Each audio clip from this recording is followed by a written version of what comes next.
When does work become more than just work? We believe the magic of work is something lived and experienced. It's sparked by the places you go, the people you meet, and the purpose you follow. And it starts here. Here, we will brush shoulders with those who dare to dream and do. Here, we will be change makers, pushing our potential to break new ground. Here, we will embrace diverse communities and inspire us all, because together we can achieve more. Here, we will transform good ideas into greater ones.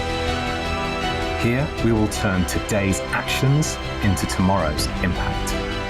Here, we will change the way the world works. Here, we will.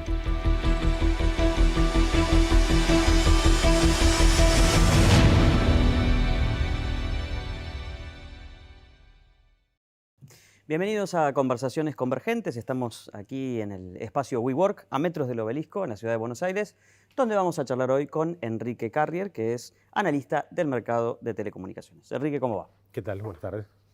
Enrique, ¿finalizó la Argentina el despliegue de 4G? No. Obviamente está hecho el grueso del despliegue, sobre todo si lo medís en, cobertura poblacional, que en última instancia es lo que importa porque son quienes se van a estar conectados. El cronograma original preveía la llegada a localidades de muy baja densidad poblacional por parte de los tres operadores, lo cual era un poco ridículo porque no daba la economía para uno, menos para tres. Eso sufrió algunas modificaciones y entonces está en proceso de poder avanzar. Te diría que el despliegue está bastante avanzado. También hay que tener presente que arrancó atrasado, porque cuando se hizo la licitación había parte del espectro que se otorgó que no estaba disponible técnicamente. Eso demoró el cronograma. Pues obviamente se sumó la pandemia, etcétera, pero yo te diría que sí, que todavía no está terminado, y eso es un poco también la cuestión por la cual los operadores dicen, bueno, cuando se habla de 5G y que todavía hay muchas cosas por definir, ellos dicen, bueno, nosotros todavía tenemos que terminar 4G.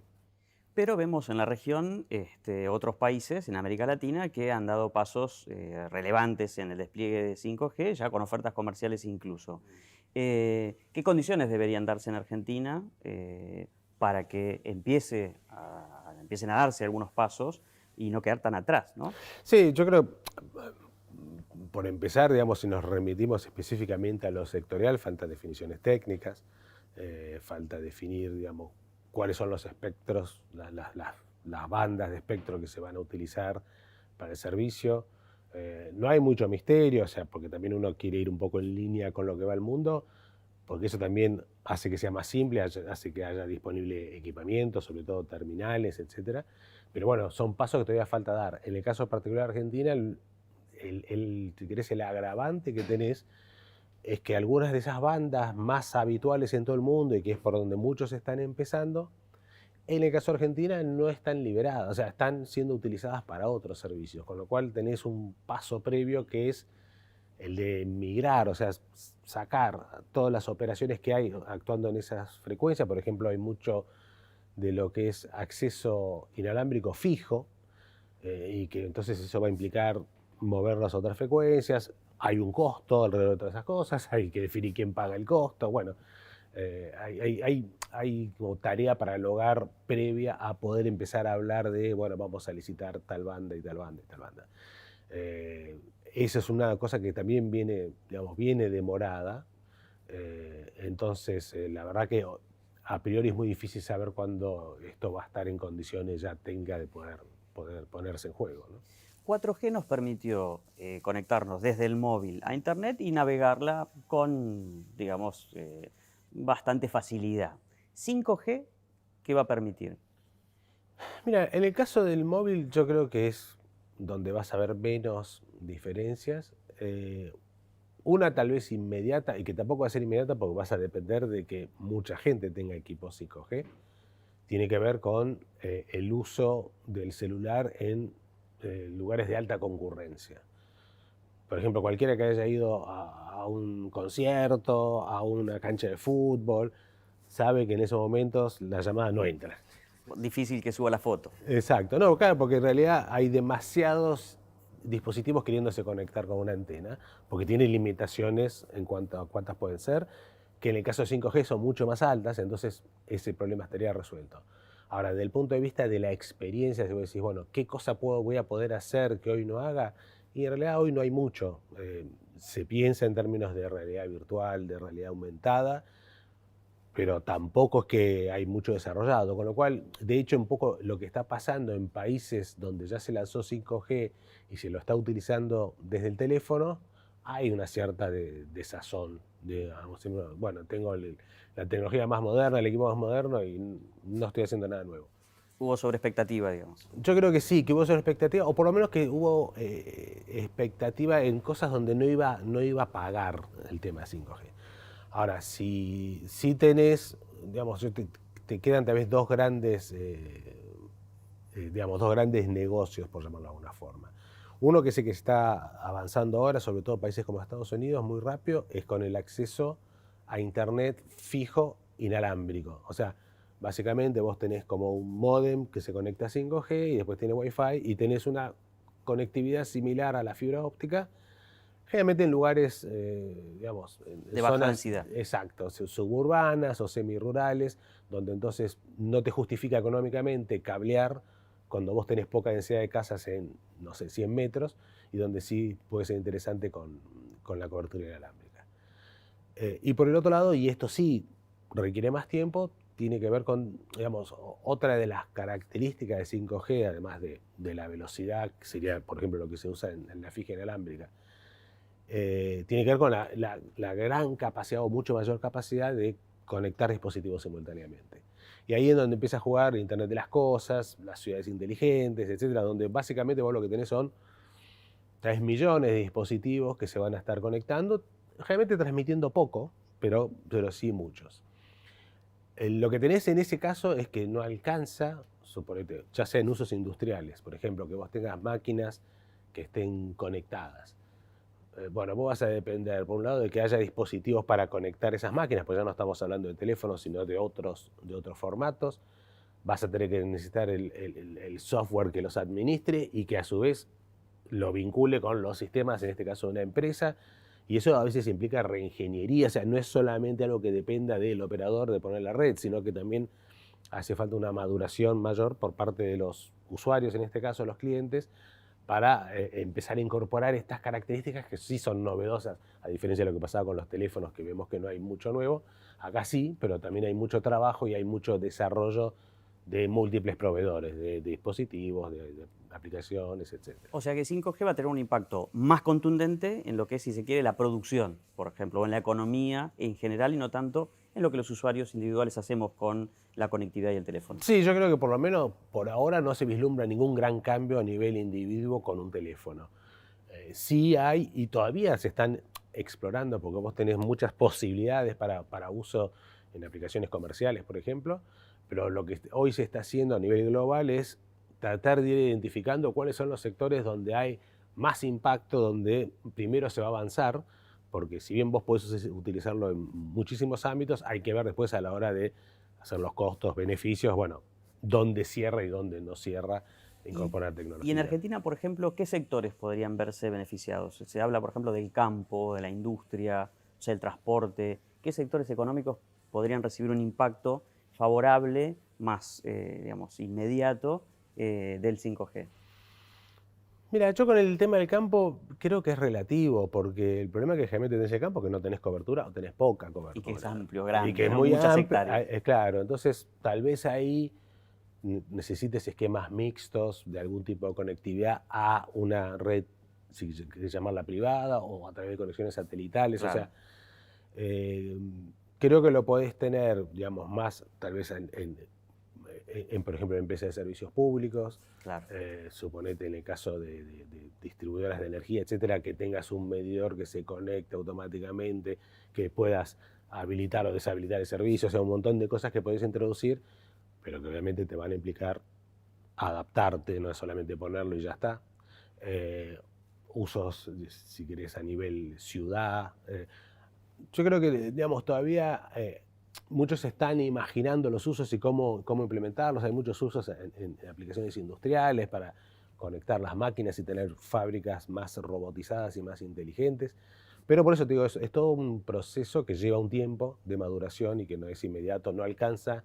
O sea, necesitas que esté la red disponible, pero no, estás lejos de haber completado todo lo que necesitas con eso. Como decíamos, otros países de la región y hablar en otros lugares del mundo ya han dado pasos, ya tienen oferta comercial de conectividad 5G. En Argentina, ¿qué frena eso? Más allá de que, como comentabas al principio, todavía falta completar, si se quiere, la etapa anterior o la tecnología anterior. ¿Qué es lo que frena esto? Más allá de las condiciones técnicas de las que ya hablaste también. La situación macroeconómica, no sé, el contexto global. Mira, yo te diría que hay varias cosas. Obviamente la situación macro va a jugar, o sea, pero por un lado necesitas más desarrollo de fibra óptica porque, digamos, una de las características de 5G, digamos, con su gran ancho de banda, es que necesitas que esa misma capacidad esté no solo entre el teléfono o el dispositivo y la antena, sino de la antena a la red. Y en ese sentido vos necesitas que haya, entonces sí, mucho despliegue de fibra, que es lo que va a conectar las antenas.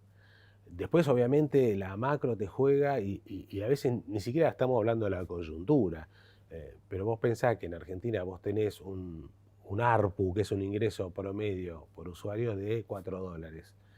Entonces es muy difícil hacer grandes cambios con ese nivel de ingresos que te va a generar. Si lo comparás, no sé, Estados Unidos es 40 o un poco más.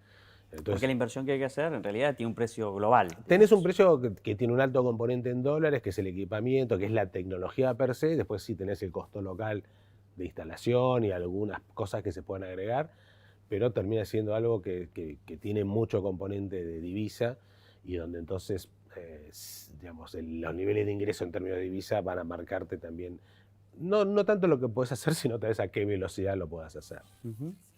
Enrique, después del corte te voy a preguntar cómo juega en todo esto la guerra tecnológica, esa guerra comercial, esa guerra que antes del conflicto ruso-ucraniano ya daba que hablar entre China, Estados Unidos, Europa y demás. Pero eso va a ser después de esta pausa. Ya volvemos.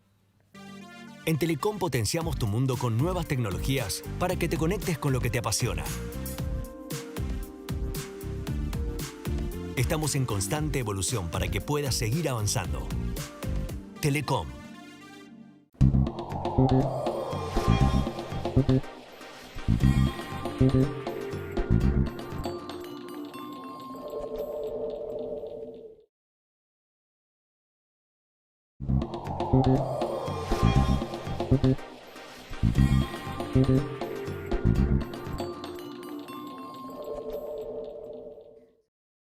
Seguimos en Conversaciones Convergentes, charlando hoy con Enrique Carriera. Enrique, había quedado la pregunta, ¿cómo impacta en el despliegue de tecnología, por ejemplo en Argentina, en el resto del mundo, esa guerra comercial tecnológica de los datos que parece haber entre Occidente y el mundo de Oriente, China podríamos decir, ¿no? Que se basa principalmente en la seguridad de los datos, o por lo menos esa es la argumentación por la que va a viajar, ¿no? Los datos que viajan por la tecnología que puede tener distinto origen. ¿Cómo impacta eso en América Latina y en Argentina en particular? Bueno, mira, por empezar yo creo que lo que es interesante de lo que está sucediendo con la guerra entre Rusia y Ucrania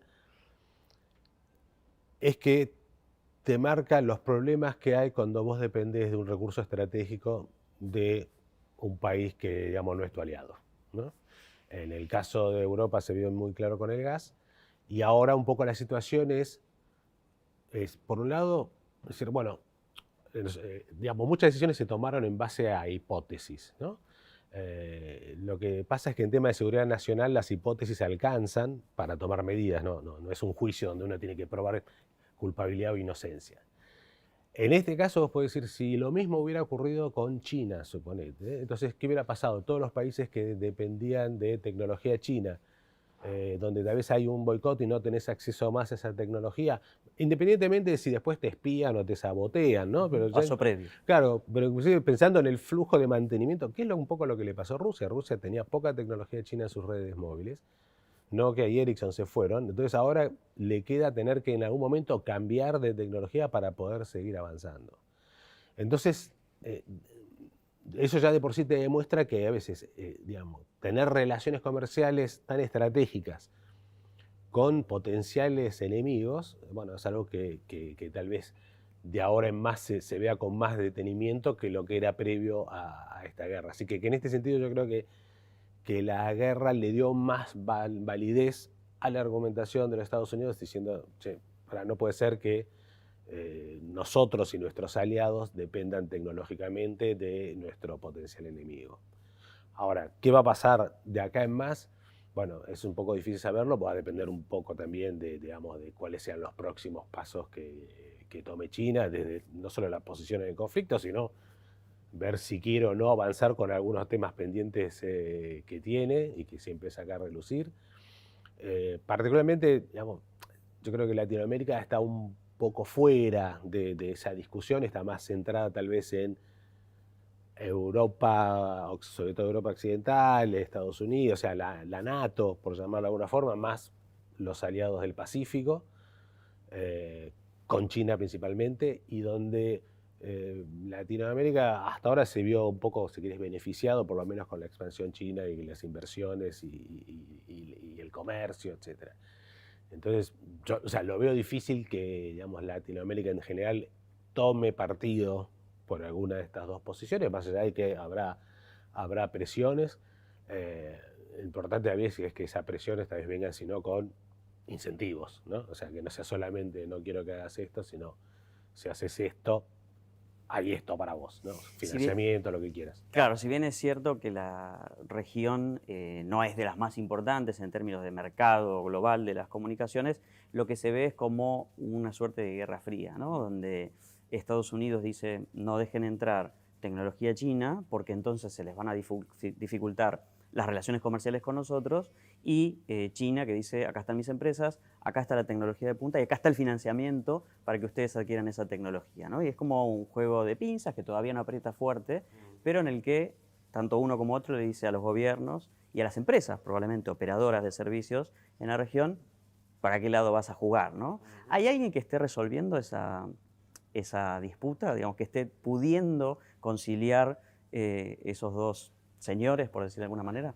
Mira, yo creo que lo van tratando de hacer tal vez porque la presión todavía no es mucha y como te decía antes, yo creo que también hacen falta incentivos. O sea, si vos me decís, no, deja tu proveedor chino que es malo y se porta mal y qué sé yo, bueno, con eso no me alcanza. O sea, tenés algo digamos, superador en términos tecnológicos o tenés una financiación que entonces a mí me justifique comprarle a B y no a A.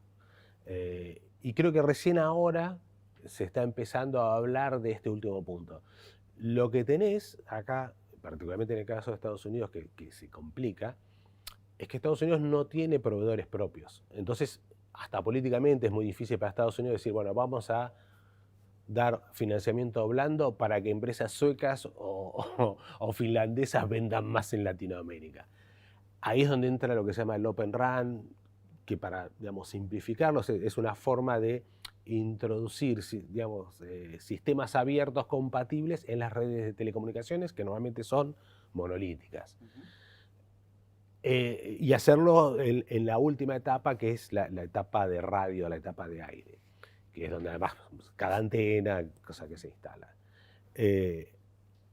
Ahí sí tenés muchas empresas americanas, entonces ahí sí podrías pensar en que el gobierno de Estados Unidos, a través de algún organismo de créditos blandos o créditos subsidiados, etcétera, para que compren empresas americanas. Lo que pasa es que, bueno, estos son procesos largos, digamos, implica un cambio en la forma de funcionar, tiene otros, o sea, puede tener menores costos por un lado, tiene mayores costos por el otro, hay que esperar que se madure. Entonces, estás en una etapa muy, muy inicial de poder plantear una alternativa hoy que sea realmente válida. O sea, hasta ahora es más una promesa y unas ganas de hacerlo que cosas concretas para mostrar. Pero creo que un poco también va a venir por ahí, o sea, porque, como te decía, no alcanza con decir, bueno, che, no le compres a este señor. Hay que también tiene que haber una zanahoria interesante, ¿no? Enrique, vos desde hace muchos años seguís también el mercado de terminales, ¿no? De dispositivos, de teléfonos. ¿Cómo estamos en la Argentina, que tiene este régimen de ensamblado local, digamos, de terminales en Tierra del Fuego? ¿Cómo estamos en disponibilidad de terminales, en actualidad de esos terminales? ¿Estamos bien, estamos en línea, estamos atrasados? ¿Y qué ves para los próximos años? Mira, lo que es el mercado digamos, viene recuperándose después de varios años bastante por debajo, digamos, de lo que sería un punto Recambio. natural de recambio, con lo cual también vas acumulando necesidad de recambio. Y por eso, por ejemplo, el año pasado, a pesar de la pandemia y todo, fue un año de mucho crecimiento. De buenas ventas. De buenas ventas. No se llegó a los niveles récord de antaño, pero digamos, es como que llega un momento en que por más que la situación económica no dé, los teléfonos dejan de andar, ya la batería, Está previsto, ¿no? la O sea, batería te dura media hora, se te rompió la pantalla, bueno, diversos factores. Lo que el régimen generó es que los, digamos, y que tiene que ver también con el desdoblamiento cambiario, etcétera, que finalmente en los últimos tiempos te conveniese más comprar un equipo X en Argentina que el mismo en Estados Unidos, en otro lugar, donde sí le vas a pagar al dólar solidario mínimamente si lo pagas con tarjeta de crédito, frente a lo que es acá con el dólar oficial.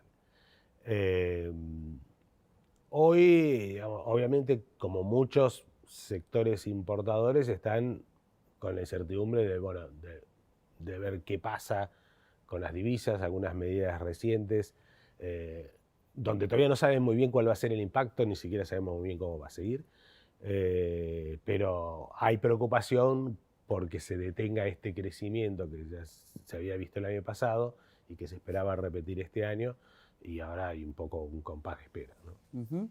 Y en cuanto a la calidad, las gamas de los dispositivos que tenemos disponibles, ¿estamos globalizados? Es decir, ¿estamos en el mismo nivel que el resto del mundo o estamos un pasito atrás? Sí, no, yo te diría que estamos tal vez con un desfasaje lógico de unos pocos meses, porque el tema también es que este es un negocio que tiene muchas escalas, entonces no vas a producir, aunque sea una tecnología más vieja, más barata, para un mercado como el argentino, que es un 1% menos del negocio mundial. Entonces, bueno, o sea, ¿por qué te crees que se ven tantos equipos 5G y en Argentina no hay 5G? Porque es lo que hay. Claro, O sea, es lo que globalmente hay. que lo que hay globalmente es lo que se está fabricando ahora. O sea, nadie te va a fabricar un equipo 3G y, bueno, 4G quedan ya cada vez menos porque todo el recambio va a ser 5G. Entonces, vos terminás teniendo lo que hay en el mundo. Lo aprovecharás más o menos, o sea, vos hoy te sacas un teléfono 5G y la verdad que no lo aprovechás, pero saldría más caro sacarle 5G y dejarle solo 4G, etcétera, que decir, bueno, llévate todo como está. Entonces eso es lo que de alguna forma hace que no tengas un atraso tecnológico muy marcado. En alguna época los fabricantes de terminales corrían la carrera de la mejor cámara, el equipo más rápido, las prestaciones, digamos. ¿Eso se estabilizó ya, digamos, en el sentido de, ya en los de gama altísima, por decirlo de alguna manera, ya no hay mucho más que agregar o todavía hay campos para la innovación? Mira, yo creo que por ahora no, o sea, va a ser más de lo mismo, o sea, vas a tener más pantalla de mejor calidad, de más resolución, mejores cámaras, y de hecho, si vos te fijás muchas veces cuando ves las descripciones de los equipos, sobre todo la parte, si querés, más marketinera, se hace mucho hincapié en lo que es la cámara y la calidad de la pantalla, porque del otro, por más que sea más rápido, es algo que no, O sea, no es perceptible. claro, no te va a enganchar. Y aún así, para mucha gente decir, bueno, ya está, la cámara de 2000 megapíxeles ya no me cambia nada. Eso también fue uno de los factores que influyó digamos, en retrasar la renovación, donde vos antes tenías una vida útil de 18 meses y hoy estás casi en 3 años. Entonces hay un contexto, pero también hay una realidad que dice, bueno, ¿para qué voy a gastar X cantidad de dólares en algo que me va a aportar poco. O sea, vos tuviste mucha renovación cuando había algún salto que te justificara hacer esa migración. Mucho tiempo atrás fue los SMS, después la pantalla color, después el reproductor de audio, el smartphone, bueno, siempre ahí tenías una motivación. Hoy hace ya varios años que más o menos es lo mismo que hacías antes, entonces eso también te quita un poco de motivación y es un tema global de la industria, no pasa solamente por lo que pase acá con el agregado o el condimento de una macro más complicada, de diferencia de dólares, etcétera, entonces te juega en contra, ¿no? Enrique, muchas gracias. No, por favor. Hablábamos con Enrique Carrier, especialista en el mercado de las telecomunicaciones, aquí en la Torre de Odeón, en el espacio WeWork, en Conversaciones Convergentes. Nosotros nos vemos la próxima.